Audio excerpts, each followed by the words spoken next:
Hello friends, today we are going to learn the first poem of this year titled Be the Best, written by Douglas Malloch. Firstly, we will read the poem. Open your books, page number 3, and follow the lines I am reading. Be the best. If you can't be a pine on the top of the hill, be a scrub in the valley, but be the best little scrub by the side of the rill. Be a bush if you can't be a tree. If you can't be a bush, be a bit of the grass, and some highway happier make.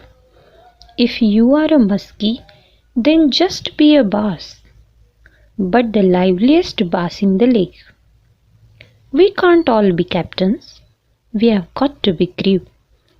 There's something for all of us here. There's big work to do, and there's lesser to do. And the task you must do is the near. If you can't be a highway, then just be a trail. If you can't be the sun, be a star. It isn't by size that you win or you fail. Be the best of whatever you are. Douglas Malloch. Douglas Malloch was famously called as lumberman's poet.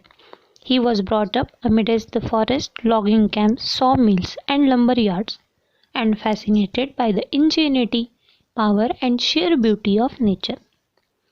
Douglas मॅलॉकला lumberman's poet म्हणजे लाकूडदारांचा कवी या नावाने ओळखले जायचे.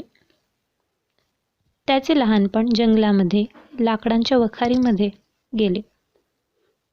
लाकडांची वखार जंगलामध्ये म्हणजे निसर्ग अतिशय रम्य होता आणि त्या निसर्गरम्य वातावरणामध्ये तो निसर्गाकडे आणखीनच जास्त आकर्षित झाला. In his poem Be the Best, he is trying to tell us that whatever we do, we need to be the best. He has used examples from the nature to convey his message. The poet wants us to know that no job is less important and we need not be ashamed of what we are. Although we all dream of doing great deeds and being at the top, what really matters is the contribution we make to the society to make it count. We must take pride in our job and accomplish it with our best efforts. The theme of the poem is inspirational and instructional, making it a great didactic poem. Be the best या कवितेच्या माध्यमातून कवी आपल्याला निसर्गातून विविध उदाहरणांचा वापर करून हे सांगण्याचा प्रयत्न करतो आहे की कोणतेही काम छोटे नसते आणि कोणीही आपण करत असलेल्या कामाबद्दल कोणतीही शरम बाळगता कामा नये.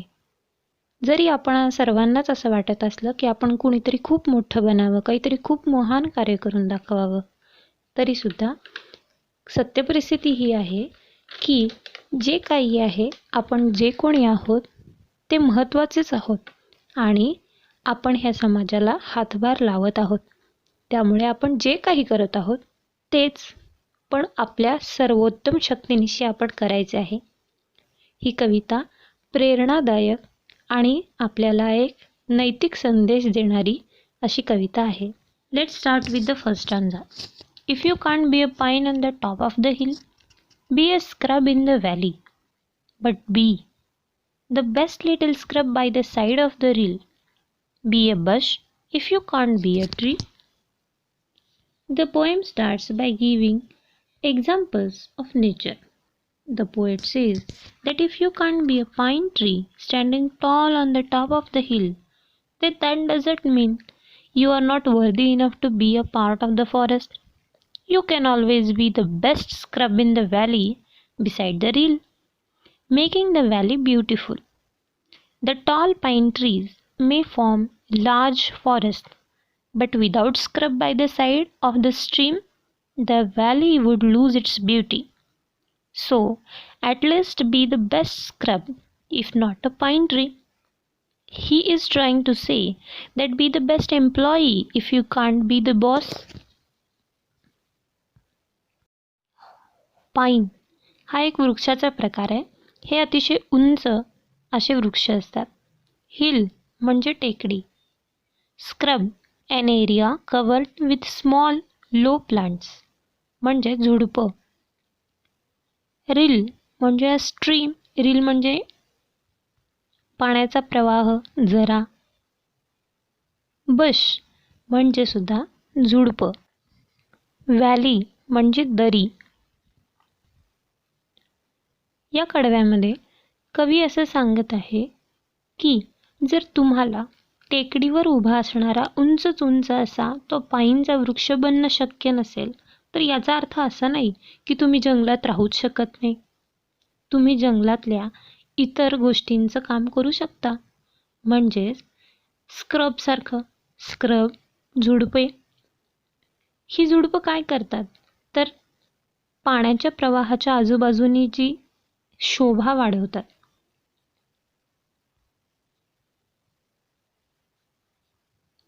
मोठ्या मोठ्या पाईनच्या वृक्षांमुळे काय होतं की जंगल तयार होतं, पण त्या जंगलातल्या पाण्याच्या प्रवाहाच्या अवतीभोवती जर छोटी छोटी झुडपं नसतील तर त्याची सगळी शोभाच निघून जाईल. म्हणजे असं काही नाही की फक्त पाईनच्या वृक्षांनाच महत्त्व आहे. झाडाझुडपांना, छोट्या छोट्या रोपट्यांना सुद्धा तेवढंच महत्त्व आहे. त्याच्यामुळे तुम्हाला जर पाईनसारखा वृक्ष मोठा उंच होणं शक्य नसेल तर तुम्ही छोटी छोटी झुडपं बना. थोडक्यात काय तर खूप मोठं महान कार्य करणं जरी शक्य नसलं तरी त्या कामाला हातभार लावणारं एक छोटंसं काम तरी तुम्ही नक्कीच करू शकता. फक्त ते काम संपूर्ण शक्तीनिशी तुम्हाला जितकं जास्त छान करता येईल तितकं जास्त छान कराय. या कडव्यातील दुसऱ्या ओळीमध्ये बी बी हा शब्द रिपीट झालेला आहे. तिथे रिपिटेशन हा अलंकार म्हणजे फिगर ऑफ स्पीच निर्माण होतो. चौथ्या ओळीमध्ये be a bush if you can't be a tree या ओळीमध्ये 3 शब्दांची सुरुवात ब ने होत आहे. इथे ॲलिटरेशन हा अलंकार फिगर ऑफ स्पीच होतो. या कडव्याची राईम स्कीम ए बी अशी होते, कारण हिल आणि रिल हे रायमिंग वर्ड्स आहेत. बी आणि ट्री हे रायमिंग वर्ड्स आहेत. Now let's see the margin question. What is the main difference between a pine tree and a scrub?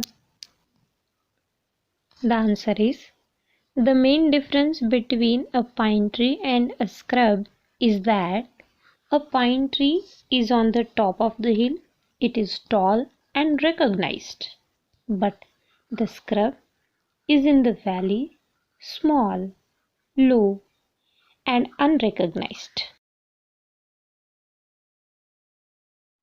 Second stanza. If you can't be a bush, be a bit of the grass and some highway happier make.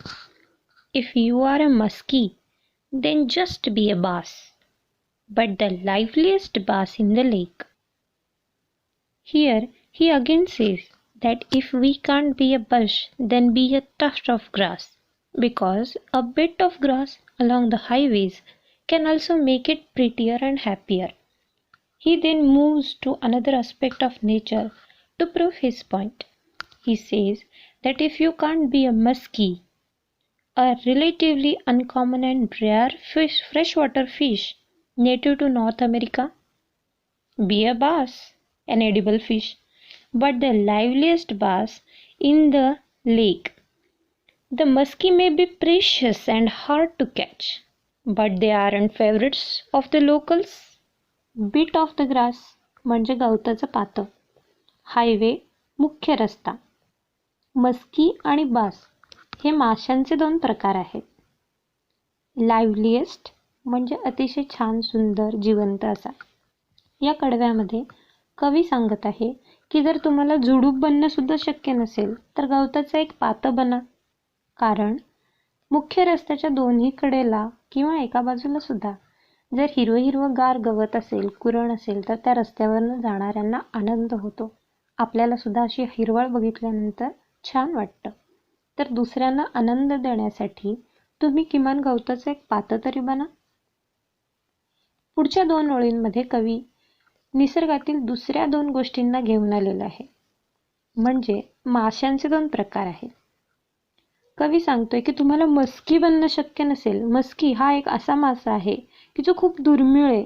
काही ठराविक ठिकाणी सापडतो, पण तो खूपच सुंदर असतो, खूप मोठा असतो आणि तो दुर्मिळ असल्यामुळेच तो खूप जास्त मौल्यवान सुद्धा आहे. आणि बाज हा एक असा प्रकार आहे की जो नॉर्मली सगळीकडे मिळतो आणि लोकांना तो खूप आवडतो सुद्धा. तर कवीचं असं म्हणणं आहे की तो दुर्मिळ मासा मस्की बनणं जर तुम्हाला शक्य नसेल किंवा तुम्ही तो नसाल, तर सगळ्यांना आवडणारा बास मासा तरी तुम्ही बनूच शकता.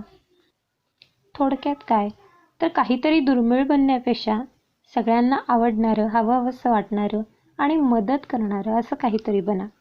The rhyme scheme of the second stanza is also A B because grass and bass are rhyming words and make and lake are rhyming words. Margin question. What do people like to see along the highway? People like to see green grass along the highway.